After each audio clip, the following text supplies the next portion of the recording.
শুভ সকাল বন্ধুরা, রাধে রাধে। ভগবান শ্রীকৃষ্ণের অমৃত বাণী শুনি। ভগবদ্গীতায় ভগবান শ্রীকৃষ্ণের আমাদের জীবনরূপ দর্শনের মতো ভগবদ্গীতায় প্রতিটি পংক্তিতে তার পূর্ণ ব্যাখ্যা রয়েছে। এই ব্যাখ্যা জীবজগতের শুরু থেকে একদম অন্তিম কাল পর্যন্ত যা যা সমস্যার সম্মুখীন হবে তার সেই সমস্যা থেকে মুক্তির উপায়ও শ্রীকৃষ্ণের উক্তিতে সুন্দরভাবে ব্যাখ্যা করা হয়েছে। পরম চৈতন্যময় ঈশ্বর ও জীব গুণাগুণভাবে এক। ঈশ্বর ও জীব উভয়ের চেতনাই অপ্রাকৃত। এমন নয় যে জড় বস্তুর সংস্পর্শে আসার ফলে জীবের চেতনার বিকাশ হয়। এই ধারণাটি ভ্রান্ত। কোনো বিশেষ অবস্থায় জড় উপাদানের সমন্বয়ে চেতনের উদ্ভব হয়, এই মতবাদ গীতায় স্বীকার করা হয়নি।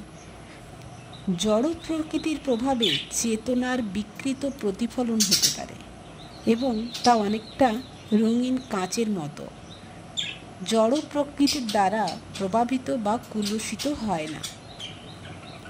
ভগবান শ্রীকৃষ্ণ বলেছেন, মধ্যাক্ষণে প্রকৃতি, আমার দ্বারা পরিচালিত প্রকৃতি।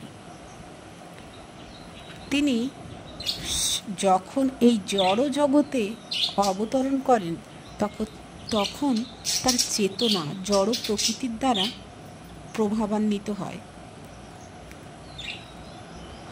না। তাই যদি হতো তবে তিনি পরম তত্ত্বজ্ঞান সমন্বয়ে সম্মানিত ভগবদ্গীতার জ্ঞান দান করতে পারতেন না।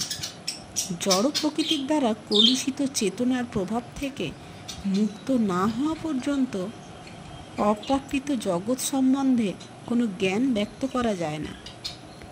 সুতরাং ভগবান জড় প্রকৃতির কলুষ থেকে সম্পূর্ণভাবে মুক্ত। আমাদের চেতনা এখন জড় প্রকৃতির প্রভাবে কলুষিত হয়ে আছে। জড় প্রকৃতির মায়া আমাদের জীবনকে চলার পথে বাধা তৈরি করছে, আর এই মায়া আমরা যতদিন না কাটিয়ে উঠতে পারবো, এই মায়া ত্যাগ করতে পারবো, ততদিন আমাদের জীবনের লক্ষ্য পূর্ণ হবে না। ভগবদ্গীতা আমাদের এই শিক্ষা প্রদান করে যে আমাদের চেতনা জড় কলুষ থেকে মুক্ত করে শুদ্ধ করতে হবে। তখন শুদ্ধ চেতনায় আমাদের সমস্ত কর্তব্য কর্মকেই ভগবানের ইচ্ছার অনুকূলে সাধিত হয়, ফলে আমরা সুখী হতে পারি। এমন নয় যে আমাদের এই সমস্ত কর্তব্য কর্ম ত্যাগ করতে হবে, বরং কর্তব্য কর্মকে পবিত্র করতে হবে। আর এই পবিত্র কর্মের নামই ভক্তি। ভক্তি জ্ঞান সঠিকভাবে লাভ করতে পারলেই তবে আমরা এই সমস্ত মায়া থেকে মুক্ত হব, এই কলুষতার স্পর্শ থেকে নিজেকে মুক্ত করতে পারব। ভগবানের ভক্তকে দেখে একজন মূর্খ লোকও মনে করতে পারে না যে তিনি সাধারণ মানুষের মতোই কাজ করে চলেছেন, কিন্তু সেটি তার নির্বুদ্ধিতা।